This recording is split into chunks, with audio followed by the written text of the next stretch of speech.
আমার সবটুকু বিশ্বাস যে দিয়েছে ভেঙে, তাকে কৃতজ্ঞতা জানাই।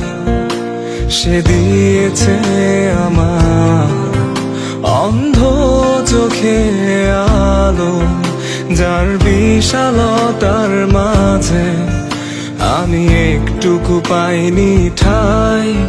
তাকে কৃতজ্ঞতা জানাই।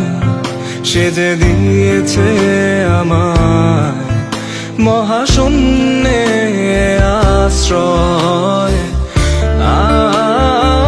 আমার সব অপূর্ণতায় যেন হয় আমার শূন্য পথের প্রতি শ্রেয়তম আশীর্বাদ।